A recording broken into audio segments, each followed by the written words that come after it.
Hello, everybody. I'm Michael Gongora, and we're back with the voice of Miami Beach, where you get to hear the latest about arts, entertainment, law, and politics impacting our community.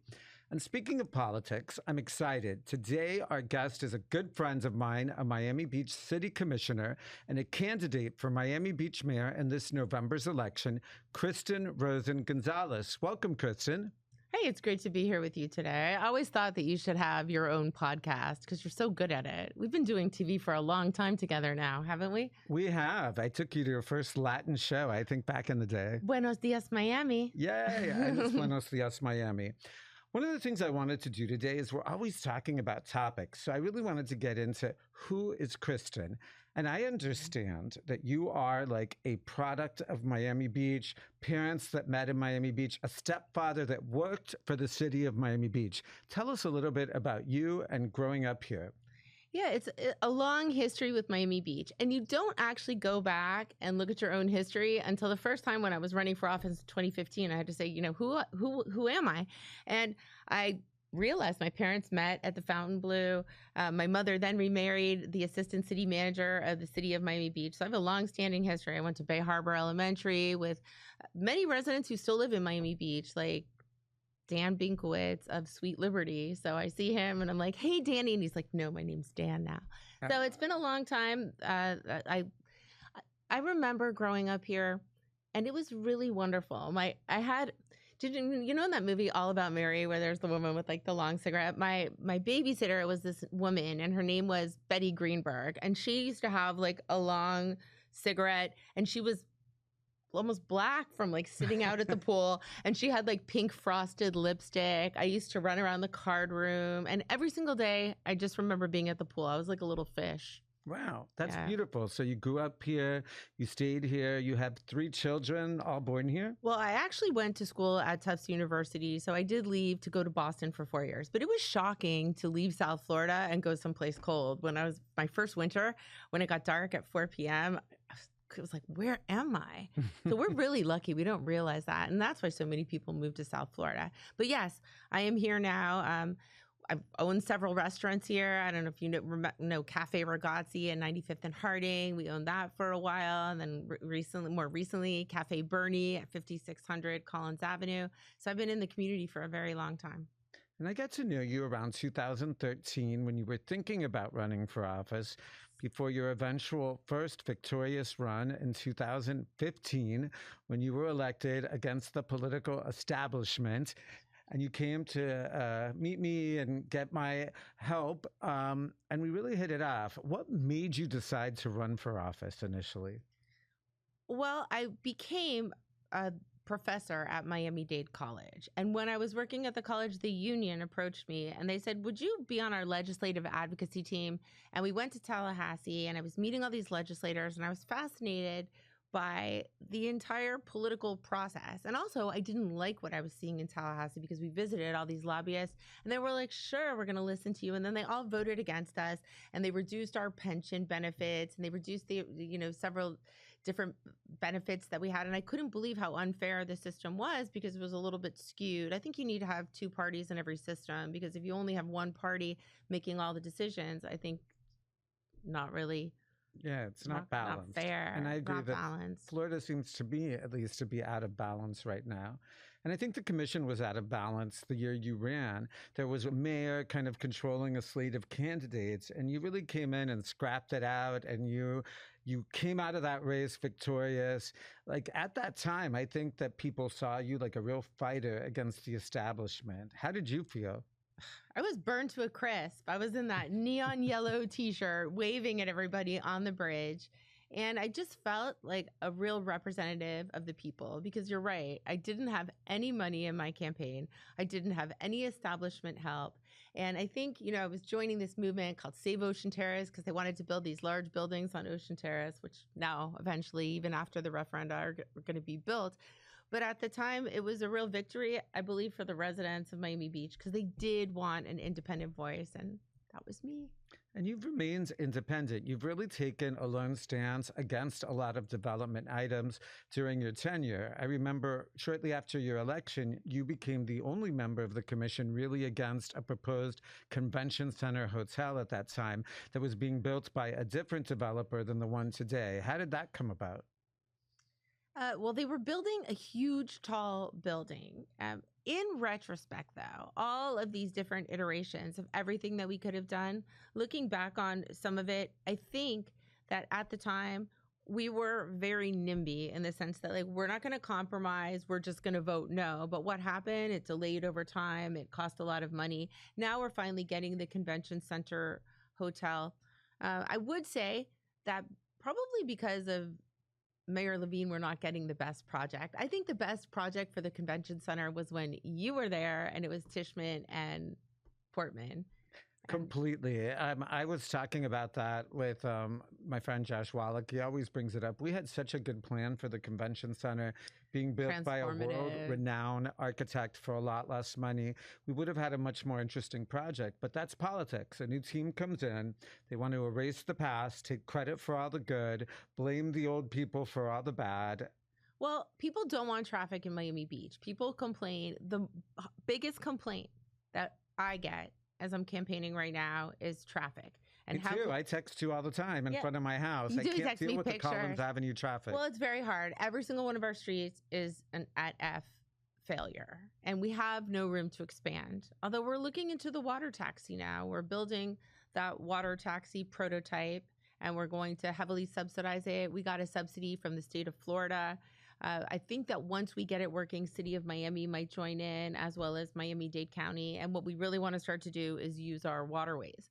But the problem is that people in South Florida use their cars. It's going to be a big change. But imagine if you could get on a water taxi in the back of the condominium, for example, where you live right now in the Indian Creek Waterway. If we had electric water taxis going up and down, you might consider it, right?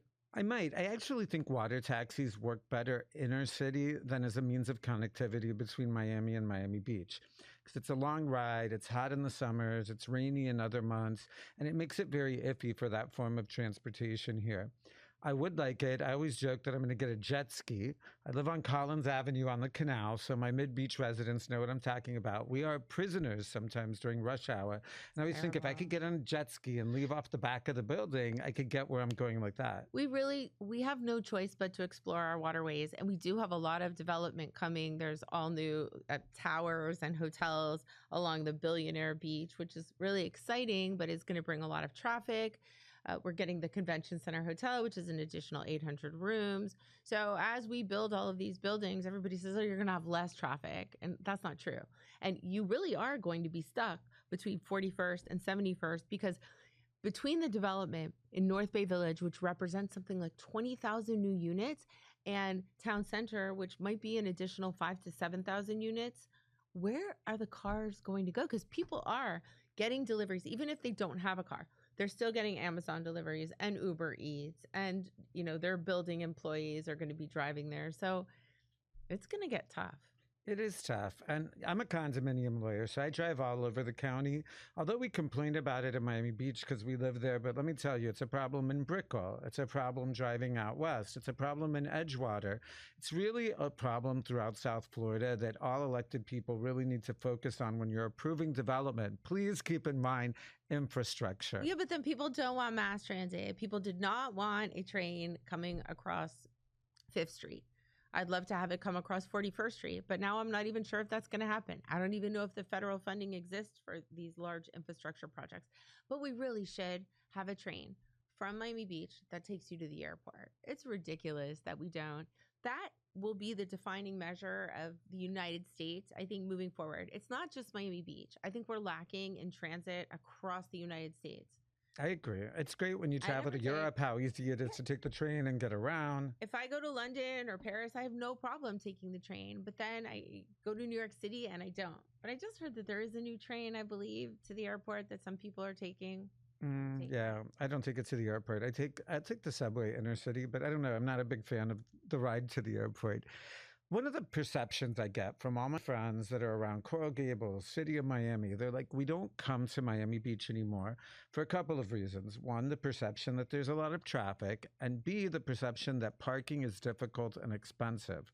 What do we do to help those businesses, especially on South Beach, that tell us they're losing business because people feel they can't go there and park? Well, right now we have $1 parking in the months of July and August. We're calling it summer vacation parking because we really do want people to come back to the beach. And I agree with you, parking is tough. And I've tried to get $5 parking like you have in the design district, which is subsidized, or even the city of Coral Gables. Can't you park anywhere for $5? It works so well. But in Miami Beach, I've gotten a lot of pushback because our city valet vendors are $25 and they're not willing to lower this price. So that will be one of my initiatives as mayor, sitting down with the valets and saying, look, we're going to have to offer uh, inexpensive parking. And, if the city has to subsidize it, we will. But I want people to come to Washington Avenue, Ocean Drive, Collins Avenue. We do have some really cool stuff opening too. I think that's great. Actually, I saw you recently. A new restaurant opened at the former Mezzanotte space for us old timers where we used to dance on the tables in the 90s. Yeah. We have Wanderlust. I really want to go back for their brunch. I'm thinking about going soon. What do you think of that? I'll go with you. I love it. I'm so excited. If you would have seen the place that was there before, it was like so sketchy looking. I would walk past and think like something is bad is happening in this space. And and I always go to Tony Sushi, which is next door. So I'm really happy to see that block transformed. And it really is going to be a resident type experience because now in Miami Beach, you kind of do have two experiences. You have the tourist trap style experience and then places that locals frequent. And I know that Wanderlust is going to be a huge success. But now you have Wanderlust on that block, Tony Sushi, and there's a great ice cream place next to Tony Sushi. Do you ever go there? It's like frozen and they roll it. People watching, we're getting tips. I haven't even been there yet. So yeah, so it's great. And Lincoln Road is getting all sorts of new places too. They're getting this restaurant called Negroni. I believe we're getting a Daniel Boulud restaurant in the space where Chotomate, there's a new restaurant opening there. And I'm not sure what concept that is, but also where Yard House is, there's like a new upscale Lebanese possibly style restaurant, like a mall, I believe, which is Lebanese or Mediterranean that's coming. So we're getting a bunch of new concepts and things are getting better, but it's just not cool. I agree with a lot of people that it's not known as being cool, but people do come. There's only one Joe's. Okay, there's only one Carbone in Miami Beach. There's only one Mila. One of the complaints I've heard from people is that our current mayor is anti-business. I hear this, that he doesn't support small business, and I'm glad to hear your comments about recognizing the importance because a city without a successful commercial corridor doesn't work. That really needs to be the focus. If and when I win this mayoral campaign, that is going to be my focus, fixing the commercial corridors on Collins, Ocean, Washington, and Lincoln, and recreating a city center that was once vibrant and is now vacant and sometimes depressing when you walk through. And one of the reasons is that people can't seem to get their businesses open. It's taking people 2 years to open a restaurant on Miami Beach. It's too long. And somebody just called me with the permitting process. The owners of Majorica Pearls, they opened a pop-up on Lincoln Road and they did one in Aventura. They said that in 10 days in Aventura, they got their permits to open the business, and it took a month and a half in Miami Beach to get the same permits. And I want to understand why. And it's very hard to get answers from our administration, but it's just not prioritized right now. The mayor really doesn't care. He actually ruined an investment. We had a $3 million investment from a company called Geski, which was this cool, innovative German technology store. And they were opening their flagship store on Miami Beach, but they needed a code amendment. And they tortured everybody. And even though we passed the code amendment, after the entire experience, the man said, I don't want to invest my money on Miami Beach because they're not even business friendly. That's terrible. Terrible mayor. Is this the item? Correct me if I'm wrong. I felt you were being attacked on social media by claiming you had some kind of an adult toy at the meeting. Yes, 20% of the store was personal massagers. That's what we're calling them. And it was so narrow-minded and frankly old-fashioned to fight this $3 million investment. And most of the products were kind of like massagers for your face or like hair caps with lasers. It would have been a reason for people to come back to Lincoln Road if you wanted to pick up a gift, because a lot of people aren't shopping there right now. And so it was very frustrating to see a mayor who just doesn't get it. He doesn't understand. I don't think he's widely traveled. His only ideas about economic development were a Ferris wheel for Ocean Drive and a miniature golf, which the entire commission and community said, no, thank you. Okay. Another view I have of some members of the commission and the mayor is we have a real concern, the LGBTQ community. You know, Miami Beach was really always the leader in LGBTQ rights. We had such a vibrant scene. And other than a couple of choice spots like Twist and the Palace, there's really not a lot to do. And a lot of members are leaving. They feel that it's too expensive and that the city does not support us in the way it used to. What would you say to them? I would tell you that among all of our businesses, the only ones that are truly thriving right now, that we have super ultra luxury high-end places that are doing very well, but amongst the regular businesses, the gay businesses are doing better than anyone else. The Palace isn't having a problem. Twist isn't. We have Stefan Jinez at the Gathering. Nathan's is reopening now. So I think we do Wanderlust.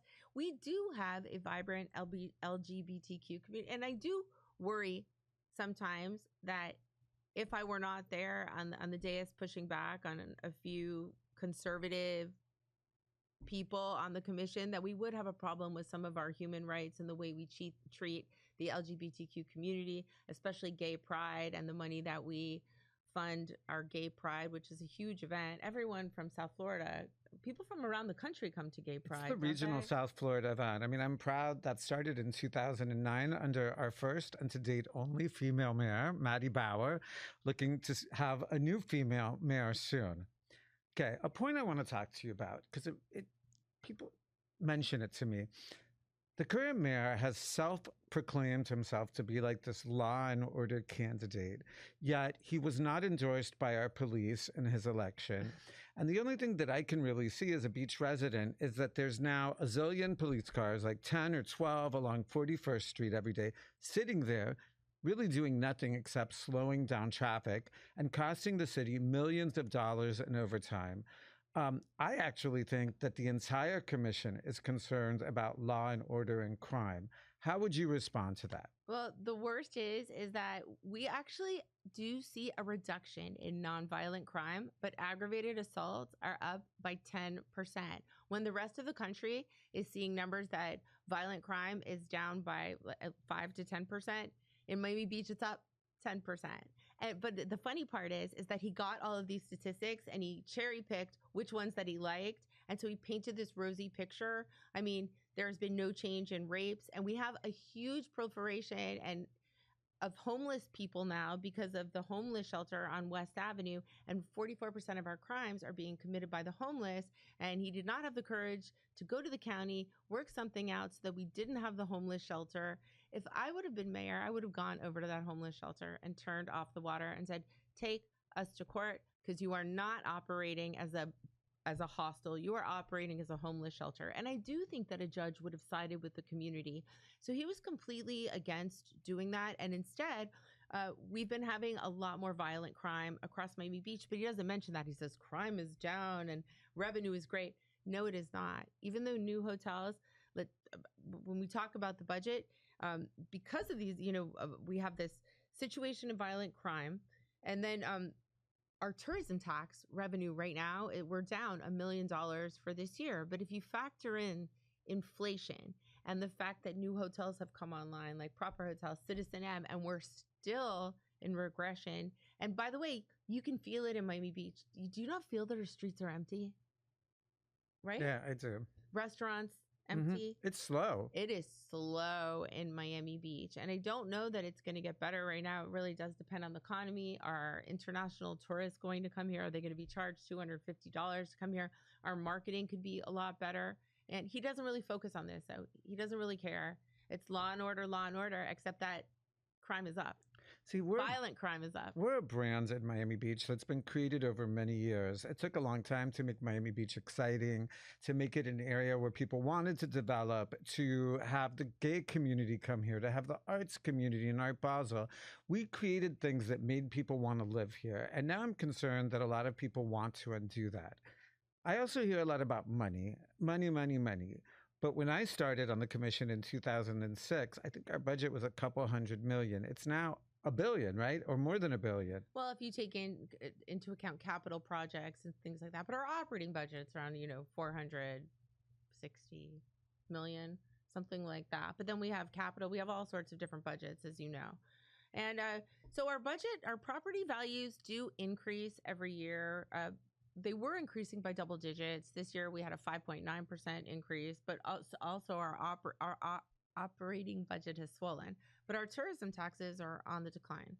And I do think that it's because this mayor does not understand hospitality, and he doesn't understand the importance of that hospitality industry, which is like $1 billion industry. And it really is like the wheel, the hub of Miami Beach. It's one thing to say arts and culture. And I love the fact that we have Art Basel and that we have become this arts and cultural hub. But truthfully, apart from Art Basel, do people really come here for history and museums and arts and culture? Why do people come to Miami Beach, Michael? People come primarily because of the beach. They want to go to the beach.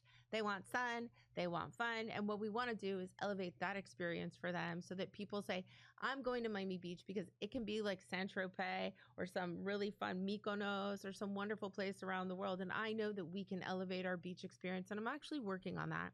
If we fix our commercial corridors, our beach experience, look, we'll have more money to clean the streets. Right now, we have no money in our budget for cleaning and operations equipment, no money in our budget to fix any of our facilities. It's really all going toward law and order. And the sad part about it is that violent crime is up.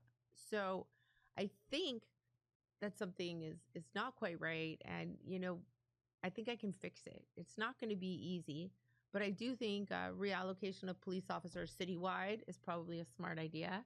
And also police morale. I think when the police feel like you have someone like the mayor who literally like knocks on the cop car doors and is pressuring them, I think they don't really like that so much. And I don't think he has a great relationship with the police union either. So you want police morale to be positive so that the cops really do want to go out there and do their job. One thing I will say is we do support our police. I mean, law and order, safety and security, law and order, it's super important. And we did clean up the spring break situation, but it wasn't the mayor who did that. It was a marketing campaign, and it was Alina Hudak, who was our former city manager. And all of us, by the way, Alex Fernandez passed so many different laws and policies. We had to work to get to where we are right now for 10 years. And granted, we are experiencing vacancies, but I do think that once we are secure and safe, and the biggest problem that we have is the homeless population. Do you know why retail businesses don't want to open? Because of the homeless population. I think it's that, and also the point you mentioned earlier, how expensive and time-consuming it is to get a permit. It's hard to do business, and then you open up, and they feel that the police aren't there, like protecting their business and keeping homeless people away. Well, they look around and they say, okay, am I going to choose Brickell City Center or am I going to choose Aventura? You know, when you go to those places that you have a lot of, that you have a lot of traffic. But what you do have in Miami Beach, and especially on Lincoln Road, is this criminal, homeless population that comes into the businesses. They will steal right in front of you. They threaten or expose themselves to the shop owners, and we have not been able to get that under control. So, and we have laws to arrest the homeless, but I'm very happy because I believe Judge Leifman is going to open the Leifman Center, which is a solution for the homeless and a place for us to send them. Right now, we have a camping ordinance, and you're not supposed to be able to sleep on the streets. We come, offer you a bus ticket, offer you shelter, and if you refuse both of those, we have no place to send you except for jail. Mm-hmm. And that's very sad because they go to jail and they come right back out on the street. Yeah, I've read the articles about how they're arrested, they're immediately released. But now we're going to have a place to send them, which is this Leifman Center, which is a very compassionate, benign solution. And they get people to accept services. They have tattoo removal, dental, education, psychological. They even have a court inside so that homeless people could be Baker Acted if they actually needed be mandated medicine. So it's a solution. You have a lot of experience, Kristen. I mean, of the 7 members of the commission, you are actually the one that has served the longest there. So you are the experienced veteran member, not the oldest, but certainly the most experienced. What have you learned over your 2 terms on the city commission? To compromise, get along with people, listen, be understanding. Seriously, listen to your colleagues and be open to new ideas. Also, to not just say no to people, because if you do nothing, you really are going to get nothing. But if you are creative and you sit down with people and you compromise, you can craft something that makes sense for everyone. So I think it's a more mellow, more diplomatic me. I also understand the power of team building. Right now, we have a commission, everybody's attacking each other. We're all focused in different directions. I would like for us to be a body of not just legislators, but actual friends, united, people who understand each other and see the fact that we're neighbors. That's the one thing that bothers me so much. We get so crazily divided. And I'm like, guys, we have so much more in common than not. And we do. And every single member of the commission works really hard. And I think I have a pretty good relationship with every single person on the dais. So you're a unifier. What other things would you tell people make you the best choice for mayor? Apart from my historical knowledge, institutional knowledge, I will be able to fix these commercial corridors. We have to build an economic development team. We cannot allow Miami Beach to go into a depression because it will make it very expensive to live on Miami Beach. And we're too important of an international brand to allow this to continue to happen. And even though we will we do embrace arts and culture and health and wellness, the truth of the matter is that people are coming to Miami Beach because they want sun and fun, and I don't like the vilification of nightlife. And we do have to talk to our police officers about, I'm going to walk up and down certain areas where there are homeless, and people are probably going to say to me, well, why haven't you done that right now? Because really, I think in order to have that vision, you have to be mayor to set the agenda. Because I do feel like the chief of police and the city manager listen to the mayor more than they listen to the commissioners. As a commissioner, you're just kind of banging the drum and making some noise. As a mayor, you're leading people in the right direction. And I think that my vision for Miami Beach is going to be way more profitable, way more sophisticated, make our residents much happier than any vision that the current mayor, Stephen Miner, has, which really is no vision. What is his vision? He's the law and order candidate. He says it in every email. Failed on that. I mean, it's a law and order candidate. There you go. All With right. no law and order. So we have Kristen Rosen Gonzalez, a South Florida native, a mother, a Miami-Dade College professor, a doctor, and a veteran commissioner running for mayor this November in the Miami Beach election. Even for those of you that don't live in Miami Beach, what happens in Miami Beach impacts all of our community. Before we sign off, Kristen, how do people learn more about you or get in touch with you about your campaign? You can follow me on Instagram at rosengonzalez.com. My website is KRG for Miami Beach.